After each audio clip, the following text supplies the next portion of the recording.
video in this series of historical fiction on its way into the bookshelves near you. I am so excited to introduce legendary Jane Johnson here, who is going to be reading from her upcoming novel, The Sea Gate, which I had the privilege of reading this summer, and it was just mesmerizing. I just loved it. The colors were so beautiful. So I'm going to tell you a little bit about Jane. I'm going to read the synopsis of the book, and then she will take it away. So The Sea Gate, wait a second, I said bio first. We're going to do the bio first. Jane Johnson is from Cornwall and has worked in the book industry for 30 years as a bookseller, publisher, and writer. For many years, she's responsible for publishing the works of J.R.R. Tolkien, and later worked on Peter Jackson's Lord of the Rings movie trilogy. Wow, that's so great. Spending many months in New Zealand with cast and crew, she wrote the official visual companions to the films.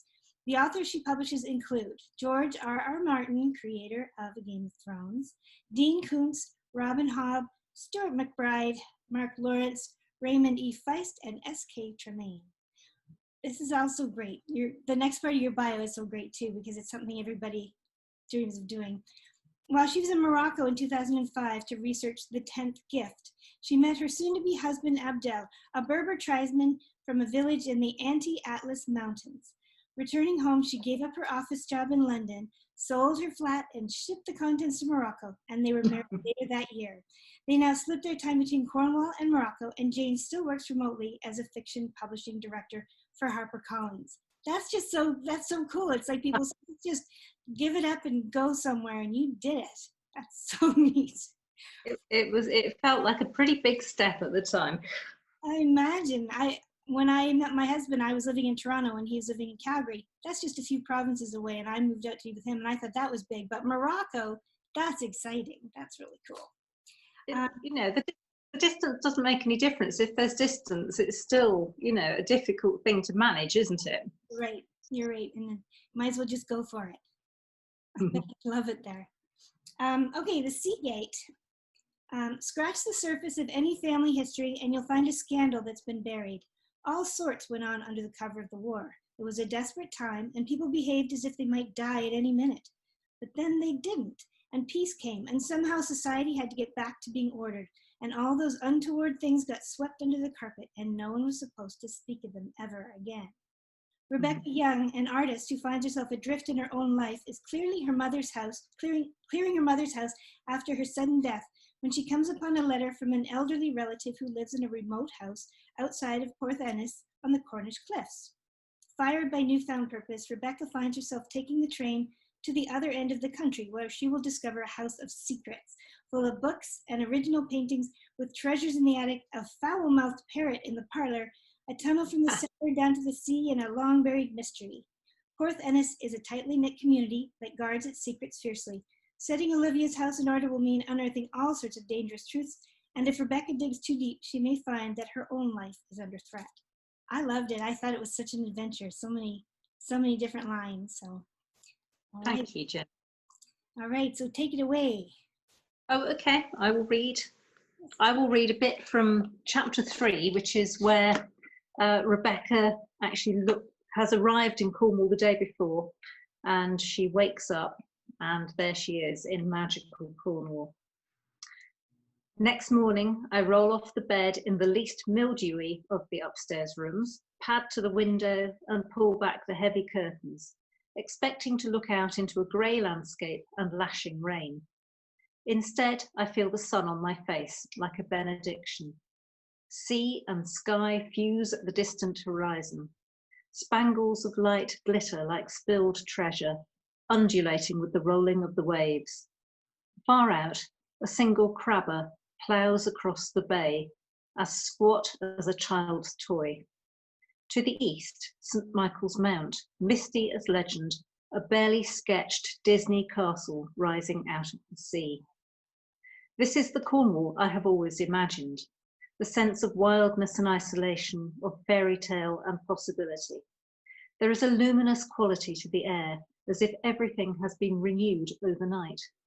No smell of diesel fumes or frying onions from the kebab shop, no rumble of buses or aeroplanes, No shouting neighbours or wailing children, no booming bass from the flat upstairs. Nothing but the cry of a solitary seagull perched on the hedge in the lane below. When it lifts off into the blue air, I see what appears to be the top of the gate, an indentation in the hedge below the house.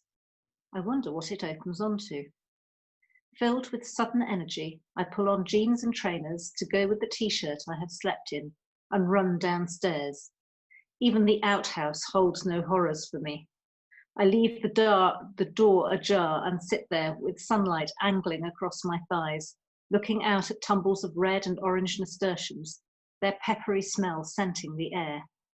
I wash my hands in the scullery, wiping my hands dry on a tea towel, and dash out at the front door through the debris of the collapsed porch and down the steps. When she arrived, she leaned too heavily against the porch outside and it simply fell down because the house is in such a terrible state. And there it is, strangled by weeds and brambles, but tantalizingly present, a little wooden gate, its paint flaking charmingly. The latch is rusty, but lifts cleanly from the keeper. Great walls of convolvulus and goosegrass wind in and out of the strakes. I pull them away by the handful and run my hand over the carved top bar wonderingly. Beyond it, steep earth steps, just visible between overgrown vegetation, lead down to the sea. I slip through the gate and turn to click it shut, and as I do, my eye is caught by a series of oblique squares, diamonds, one inside another like a string of eyes that have been cut all the way down the open side, giving the plain back a rich artisan touch. The house has no indoor bathroom, indeed no luxuries at all. Yet someone has lavished attention on a little rustic sea gate. It is a delightful incongruity. I love that. It's so beautiful. Thank you very much. I just wanted to be there. I wanted to feel that. That's pretty much good. So you have done it all in this writing business, and it's just amazing everything you've done. What happened first? Were you a writer or a publisher first? Oh, I was a student for a long time, and then I couldn't get a job because I'd managed to make myself pretty unemployable with a master's degree in Old Icelandic. And so I was working at a bookmaker, but in England, a bookmaker is a betting shop, so nothing to do with publishing at all. I had done a year at Foyle's Booksellers on Charing Cross Road, and that was quite an experience. I was in a cash desk for most of the time, actually locked in during the day, and unable to leave until I'd tallied up the correct money at the end of the day. We had no tills. We had nothing at all except a spike to put the receipts on and a wooden tray for the money. And for somebody who was pretty much innumerate at that point, that was a terrifying thing to me. So then I'd got into the betting shop and working in there, and that made me numerate in the end. Because I was actually having to mark up the bets as they came through on the radio before you had TV and these things. So I had to work out fractions. So when somebody said it was 5-4 on and the favourite, I had to know that was a different sort of number to 3-1 on. Oh. And so by the time I went for a publishing interview, I did actually know what I was doing with figures in a way that I never had done before, having had a terrible time at school with mathematics. So and my boss, who took me on at Allen and Unwin Publishers, actually said to me that because gambling is at the heart of the publishing industry, he was going to give me the job because I'd actually had some experience in the gambling industry. So there you go. You never quite know what's going to happen to you in life or what's going to be useful or not. That is very true. That's amazing. And now you've worked with such incredible people, like the authors that you've been working with. Oh, that's amazing. And working with all of Tolkien's stuff, it's all legendary. So, but then you've written, this is your 9th book, right? Is this your 9th novel? Well, it's my 9th under Jane Johnson as an adult author. I have also written under 2 other pseudonyms, so I think it's 17 books in all now.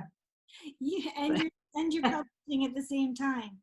And I'm publishing at the same time. Yeah, How do I you know it can be a bit. It can be a bit much sometimes, but it's a really nice balance in many ways. In that it's made me a much better editor, I think. In that I understand the pressures on my authors and the difficulties that they face, especially at the moment. I think I've hardly met a single author who's been able to work through this crisis.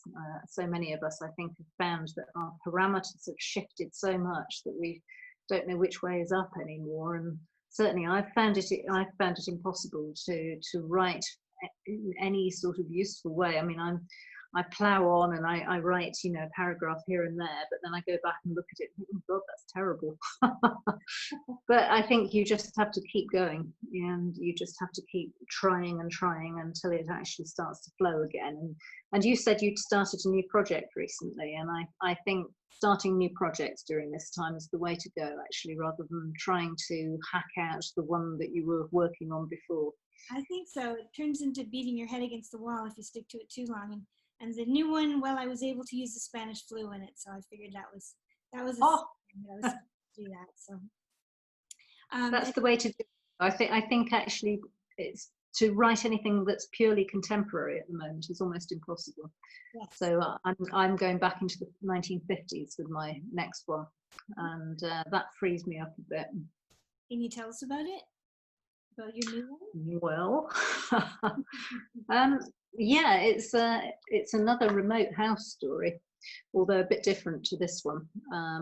It's two Polish women come down from London escaping scandal and buy this rambling old house at auction down on the Cornish coast. And it's in a pitiful state when they take it on, but what they don't know is that it has kind of a cursed history behind it. And there have been deaths and there have been tragedies, and there is a legend of a white lady in the valley that leads down to the house. So there's a sort of a haunted house aspect to it, but it's not as simple as that. Wow, that would be fun. All the intrigue that you build in so beautifully. That'll be really fun to read. Mm-hmm. To read that one. I should show people what I've been working from. I read your book when it looked like this. When my editor sent it over to me, I thought, I'm very, very fortunate to get to read that. Thank you very much. So I was thinking about when you're working nonstop pretty much in writing and publishing and everything else that you do. My husband calls me a workaholic, but it's just my own stuff. I used to run an editing business, and I found that I couldn't write at the same time because I could hear other authors' voices too loudly for my own. Do you find that when you're working on both? Not really, because the authors that I work with are working in a different field. Mm-hmm. Obviously, I'm doing a lot of science fiction and fantasy on one side, and sort of different sorts of thrillers on the other side of my publishing career. So they don't impinge that much, actually. And I think by now, sort of 17 books in, I've got my voice, and it's not as much of a problem. What is a problem is shifting your mindset away from editing into writing. Yes. I find I have to have a day to clean my head between the two, because I'm still in sort of email and short communication and blue pencil mode when I'm in the publishing job. And that's the last thing you want when you're actually trying to create a new work. And it's fine when you're editing your own and going back through, but when you're actually in the first draft, you need to have a bit of freedom in your head, I think. When you're working on that first draft, you find yourself editing as you go. I find when I get stuck on something, I go back and edit instead, which is I shouldn't do that, but I think it can actually be a good way of working yourself back into the text, especially if, like me, you've got you're working sort of 5 or 6 days away from the work in progress. Mm-hmm. I often will go back and read what I've written the previous week and start fixing some of the little bits and pieces. But no, what I've trained myself to do now is to write longhand. I will write the first draft in a notebook, sitting outside, because otherwise I spend my entire time correcting my terrible typing. Or you see those errors because it looks like proper text. It looks like what you read in a book. And I think when you're looking at it longhand, your eye doesn't process it in the same sort of way. And so it allows you to carry on with all those little errors and idiosyncrasies there. And because I actually don't like to scribble over my notebook too much, because my handwriting is quite difficult to read at the best of times. If I make it, I'll never get to grips with it. It does sort of just free me up to carry on. And sometimes I'll just put an asterisk on a bit that I know I need to fix when I go back to it, because then when I type it in, that sort of becomes a sort of second draft at that point, and that works really well for me. I know I do this, but no, I'm learning so much. I'm thinking that could really help me get my head away from the delete button and start with instead of backwards. That's wonderful. So when you're writing, are you a plotter or a pantser or pantser? Yeah. As George R.R. says, you're either a gardener or an architect. I think we're all a mixture of the two. I always have a pretty good idea of where it's going in the end, but I don't know all the ways that the story is going to get there. And if I did, I probably wouldn't want to write the book, because it needs to maintain it needs to keep some of its secrets from me as well. Otherwise, I lose interest. So I generally work with a revelatory ending anyway. So I always have something up my sleeve throughout the entire book that should take the reader by surprise at the end. And in order to bring that, to fruition and make it work, you need to have that in your mind all the time as you're writing. So even if it's just at the back of your mind, you need to know it's there, and so that you're not giving away too many clues. Yeah, I'm trying to put more and more suspense into one of the books I'm working on, and I'm not used to doing that. And I know it's requiring me to shift a little bit more into the plotting headspace, but that's not me. I've been a pantser at everything my whole life. So, well, so have I, in largely. So, but I think the combination is quite a good one, and I think it's really important to leave those doors open in your mind for those magic connections that you make that come out of the blue. Yes. Especially if you do you find that if you dream, if you think about what you're working on and you dream, and you the next morning in that sort of hypnagogic state, you suddenly have a solution that's come out of nowhere. Yes. And takes you by surprise, and I live for that. That's my favorite about writing. Yes, it feels so good. I know sometimes waking up, I'll just stay in bed, don't open your eyes because it's right there. I can feel it right there. It used to hit me at 3 o'clock in the morning, and my husband ended up getting me a pen that lit up so that I wouldn't wake him up every time. But that's yeah, it's very. That's very. But now we have phones, and I can scribble on my iPad with an Apple Pencil as well. So that's all quite handy. Yeah, everything has gotten easier, but faster too. Sometimes it's a little too fast. Yeah, but it's hanging on to those special things that you remember first thing in the morning. That's the hardest thing, because they evaporate so fast if you don't get them down. Yes. I've written notes at 3 in the morning and then woken up the next day and cannot read them. I know when I'm driving along and it comes, it's when you're not focused, I guess, when you're just not thinking about anything. That's when it hits me, and then I can't write it down because I'm driving. I've started recording myself a little bit, but sometimes I just say it over and over and over again, 50 times. Make it. I'm learning so much today. I feel like I could just stay here and waste your time all day, because I could take it all in. Thank you. But I should let you go, and I'm gonna share this on your release day up here in Canada, if you'd like to do it that way. And that would be whenever suits you, Rooney. I mean, it's lovely to talk to you and see you in person, so to speak. Me too. It's great. I'm just a huge admirer, and even more so after speaking with you today. So thank you very much. I hope you're staying safe and healthy out there. And you too. You too. I hope, I hope your cases stay down as they are at the moment. I mean, we're both in remote areas, so that does help. Yes, but it doesn't help the overall picture, does it? Exactly. But your book is going to come out just in time for everything to open up. I'm sure of it. We'll just fingers crossed. Thank you so much for speaking with me today. Oh, you're really welcome. I'm really proud to share this with my readers and everyone on the page and whoever else wants to see it. So thank you very much. And now I'm going to go get myself a new notepad so I can go right outside. Thank you again. Have a good day. Thank you. Bye-bye. Thank you very much. Bye.